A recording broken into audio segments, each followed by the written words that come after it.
اس طرح کے بیان سن کے نا، میں نے جب بیان کیا نا، میں نے اندھی بیچاری نابینا لڑکیوں کو پیغام بھیجا، لنگڑیوں کو اور لکوا کی مریضوں کو بھی پیغام بھیجا اس وقت بھائی، اس وقت بھیجا تھا، اب نہیں بھیج رہا۔ میرے پاس فون آنا شروع ہو جاتے ہیں وہ اس طرح کا مسئلہ ہے، آپ تو میں کروں نہ کروں ایک الگ مسئلہ ہے، لیکن اس کا یہ مطلب نہیں کہ جتنے ملک میں جو بھی معذور ہیں تو وہ مجھ سے رابطہ کریں، یہ مطلب میرا نہیں ہوتا۔ میں رابطے پر پابندی نہیں لگا رہا، لیکن یہ مطلب نہ لیا کریں اس کا، صحیح ہے نا؟ اس وقت کی بات ہے جب لفٹ کرا رہے تھے، پھر تو کوئی لفٹ نہیں کرا رہا تھا ہم کو۔ اچھا خیر، جب میں کر رہا تھا تو اس وقت تو جو بیچاری پاؤں سے معذور ہیں وہ بھی نہیں مان کے دے رہی تھی، صحیح ہے نا؟ اب تو ہماری اتنی ساری ہو گئی ہیں نا شادیاں، اب تھوڑی سیٹنگ چینج ہو گئی ہے۔ تو میں نے ایک پیغام بھیجا، تو مجھے جہیز میں 2 بچے بھی مل رہے تھے۔ میں ذہنی طور پر اس کے لیے تیار نہیں تھا کہ میں کسی کے بچوں کو کیوں پالوں بھائی۔ تو مجھے یاد ہے میں جامعۃ الرشید میں آیا، ہمارے ایک استاذ تھے، ان سے بھی میں نے سمجھایا یار رشتہ اچھا ہے، لیکن یار 2 بچے کسی کے میں کیوں رکھوں؟ تو انہوں نے فوراً قرآن کی آیت پڑھ دی نا۔ اچھا بچوں میں کوئی خرابی نہیں، کچھ بھی نہیں، مجھے پتا تھا شاید میرے رشتہ دار بھی اس پہ ناک منہ بنائے کہ یار ہم کسی کے بچوں کو اپنے خاندان میں کیوں لے کر آئے۔ بہت عجیب سے مسائل کھڑے ہوئے تھے، یقین نہیں تھا۔ ہمارے خاندان نے اللہ کا شکر ہے ان کو رکھا بہت اچھی طرح سے، لیکن میرے ذہنی طور پر کہ بھئی یہ کیوں؟ تو مجھے وہ قرآن کی آیت ہمارے ایک استاذ نے پڑھ کے سنائی۔ بعض آیتیں آپ صبح و شام پڑھتے ہیں لیکن مستحضر نہیں ہوتے۔ وہ آیت یہ پڑھی انہوں نے، وَرَبَائِبُكُمُ اللَّاتِي فِي حُجُورِكُم مِّن نِّسَائِكُمُ اللَّاتِي دَخَلْتُم بِهِنَّ۔ بہت دلچسپ واقعہ ہے کہ اللہ نے قرآن میں فرمایا تم پر تمہاری مائیں حرام، ان سے نکاح نہیں کر سکتے، تمہاری بیٹیاں حرام، تمہاری بہنیں حرام، دودھ شریک بہنیں حرام، یہ سب رشتوں کا نام لیے، پھپھی سے نکاح نہیں، خالہ سے نکاح نہیں، اور ان سوتیلی بیٹیوں سے بھی نکاح نہیں کر سکتے جو تمہاری گود میں پلتی ہیں۔ آئی بات سمجھ؟ اب میں بہت عرصے سے حیران ہوتا تھا کہ سوتیلی بیٹی تو گود میں پلے نہ پلے، نکاح بہرحال اس سے کیا ہے، حرام ہے نا؟ نہیں آ رہی بات سمجھ میں؟ بھائی گود میں تو ہم ماں کی بھی پلتے ہیں، اللہ نے کہا تم پر تمہاری مائیں حرام، یہ نہیں کہا وہ مائیں جن کی گود میں تم پلتے ہو۔ کیا خیال ہے بھائی؟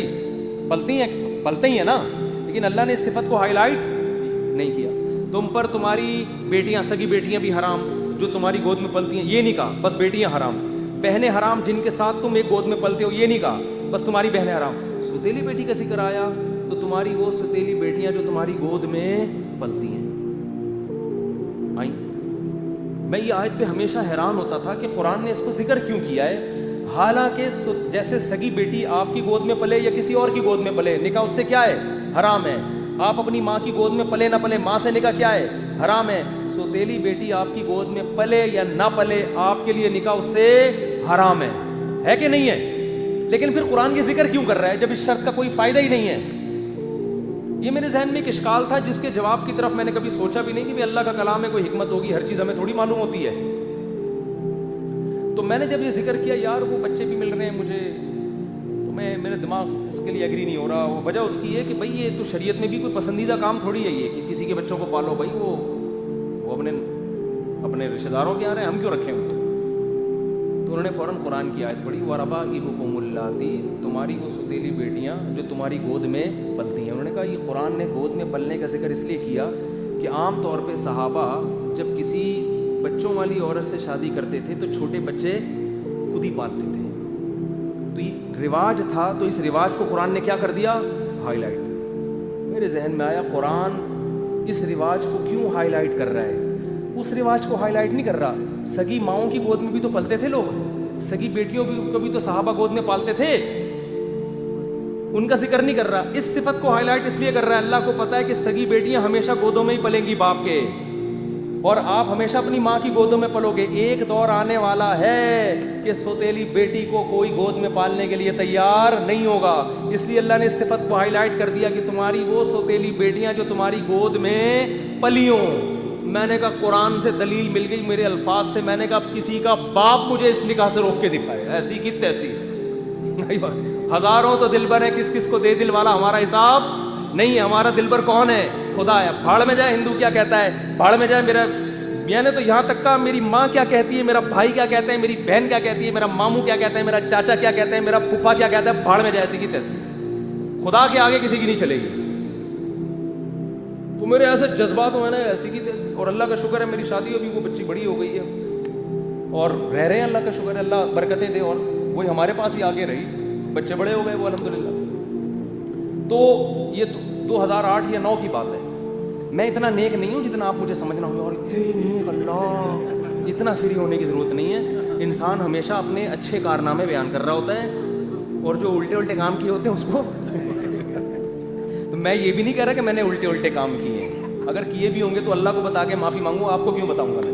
میرا مطلب زیادہ فری ہونے کی ضرورت نہیں ہے کہ آپ کو جوش میں آؤ گے, ارے مفتی صاحب. وہ بہت لوگ بندے کو تباہ پبلک کرتی ہے. انسان کو اپنے عیب پتہ ہوتے ہیں, لیکن جب لوگ اس کی تعریفیں کرتے ہیں نا تو انسان اپنے عیب بھول جاتے ہیں. انسان کہتے ہیں یہ صحیح کہہ رہا ہے, اصل میں تو میں یہ ہے جو میں ہوں, اور یہ بگاڑتے ہیں, برباد کر دیتے ہیں. اس لیے زیادہ ہر آدمی کی زندگی میں کچھ برے اعمال کچھ اچھے اعمال ہوتے ہیں, لیکن بتانے کا میرا مقصد یہ ہے کہ اسلام نے ہم میں کتنا کانفیڈنس پیدا کر دیا, کتنا کانفیڈنس کہ یار اب ہمیں سند مل گئی بھی ٹھیک ہے, بڑھ میں جائے پبلک کیا کہہ رہی ہے. ہاں آپ کے دوسرے مسائل ہوں تو ایک الگ بات ہے. اب یہ نہیں کہ ایک دم یہ شروع کر دیں, میرے سے مشورہ پہلے لے لیں. بعض دفعہ نہیں ایڈجسٹ ہو پاتی, بعض دفعہ نخرے ہوتے ہیں, بعض دفعہ اور لینے کے دینے بھی پڑ سکتے ہیں اس میں. وہ جیسے دوسری شادی کی اسلام نے ترغیب دی ہے, لیکن یہ تو نہیں کہ جہاں اٹھا کے کر لو.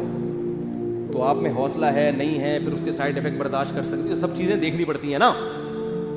تو میں یہ بتا رہا ہوں کہ اسلام آپ کی ٹینشن کو کیا کر دیتا ہے, ختم. تو بس اللہ کے لیے یار. تو اس نے اس آیت نے مجھ میں کیا پیدا کر دیا, کانفیڈنس. میری اپنی بچی کی شادی میں نے بہت کم عمر میں کی ہے, بالغ ہوتے ہی رشتہ آ گیا تھا. اور بعض لوگوں نے کہا یہ کیا ہو رہا ہے. میں نے کہا بھائی رشتہ بھی ٹھیک ہے, کوئی مجھے سائڈ افیکٹ بھی نہیں لگ رہا اس کا. اللہ کہہ رہا ہے جلدی کرو, بھاڑ میں جائے. محلے والے کیا کہہ رہے ہیں, بھاڑ میں جائے. یہ بھاڑ میں جائے گا تو یاد رکھ لیں, وہ کیا کہہ رہا ہے, فلانا کیا کہہ رہا ہے, ڈمکانا کہ بھائی اللہ نے حکم دیا. ہاں بچی سے پوچھ لو, اس پہ زبردستی نہ ڈالو. کوئی اگلا نہ راضی ہو تو پھر تو اللہ ہی کہہ رہا ہے پھر نہیں کرو. یہاں بھی اللہ نے 2 اور 4 کی طرح ہمیں کیا کر دیا, اللہ کہہ رہا ہے بھائی اگلا خوش نہیں ہے پھر نہیں کر سکتے آپ, پھر زبردستی نہیں ہے. ماں باپ اللہ کو نہیں مان رہے آج کل, لہذا ساری سیٹنگ کیا ہوئی ہے, آؤٹ. اپنے بیٹے پہ دباؤ ڈال کے یہاں کرے گا, تیرا باپ بھی شادی یہاں کرے گا. میں اس باپ سے کہتا ہوں آپ بیٹے کو فورس نہیں کر سکتے, الاؤ ہی نہیں ہے. اب یہ ٹینشن باپ کی خود کی پالی ہوئی ہے نا, کیا خیال ہے کہ یہاں کیوں کر رہا ہے وہاں کیوں نہیں کر رہا. یہ ٹینشن باپ کی خود کی پالی ہوئی ہے نا. اگر اس کو پتا ہو بھائی مجھے اللہ نے بیٹے پر اتنا کنٹرول نہیں دیا ہے کہ گن پوائنٹ پہ میں کرا دوں, باپ ٹینشن ہی نہیں لے گا. بھائی اللہ نے حکم دیا, بھائی اللہ نے منع کر دیا تو کیا کریں. نیچے لوگوں نے نا کمنٹس کیے ہوتے, مجھے بعض لوگوں نے مرشد نام رکھا ہوا میرا, بھائی مرشد نے کہہ دیا اب تو ہم کریں گے. تو کچھ لوگ مجھے مرشد مانتے ہیں, پیر مرشد مانتے ہیں نا. بعض لوگ کچھ عقیدت میں ہیں, وہ مرشد نے بول دیا بس اب کیا ہے, اب سائڈ ہے. تو بعض لوگوں کے پیر ہوتے ہیں, وہ کہتے ہیں پیر صاحب نے کہہ دیا. تو بھائی اصل ہمارا پیر کون ہے, اللہ. اللہ نے کہہ دیا, جاؤ بھائی تمہاری ایسی کی تیسی ہے, ہمارے لیے تو مسئلہ کیا ہے. پھر لوگ ملامت کریں گے تو اور خوشی ہوگی. اللہ کہہ رہا ہوگا میری خاطر تو ٹینشن لے رہا ہے بھائی, ثواب ڈبل ہو رہا ہے آپ کا. تو اسلام کے علاوہ بھائی ہمارے پاس کوئی آپشن نہیں ہے, مجبور ہیں. کوئی ہم سے غیر مسلم پوچھتا ہے نا کیوں اسلام ہے, بھائی ہے ہی نہیں یار, تم بتاؤ کیسے چلے زندگی, تم بتاؤ نا. تمہارے پاس تو کوئی پیپر ہی نہیں ہے, ایگزامینیشن ہال میں بیٹھ کے میں کیا پکوڑے کھاؤں, یہاں کیا کروں بیٹھ کے. میرے پاس تو یہی پیپر ہے جو سمجھ میں بھی آ رہا ہے, فطرت کو اپیل بھی کر رہا ہے, لکھا ہوا بھی سمجھ میں آ رہا ہے کیا ہے. وہ میرے گھر والوں نے قبول کیا, اللہ کا شکر ہے. ایسے نہیں ہمارے خاندان والے, میں مثال دے رہا ہوں. وہ بھاڑ میں جو میں نے سب ماموں چاچے کو پھینک دیا نا, مجھے ضرورت نہیں تھی, میں تو اپنے اندر کانفیڈنس پیدا کرنے کے لیے. ورنہ میرے ماموں بھی بیان سنتے ہیں, میرے چاچو واچو بھی سب سن رہے ہوتے ہیں. واپس آ جائیں بھاڑ سے آپ سب لوگ. میں نے صرف فار ایگزامپل بھاڑ میں بھیجا ہے سب کو, یہ صرف فار ایگزامپل تھا. واپس آ جائیں. کسی نے مخالفت نہیں کی, میں ایک مثال دے رہا تھا کہ کر سکتے تھے. تو اللہ تعالیٰ ہمیں سمجھنے کی عمل کی توفیق عطا فرمائے, آخرت پہ عقیدہ ہمارا مضبوط فرمائے. اس کے بغیر کام بنے گا نہیں.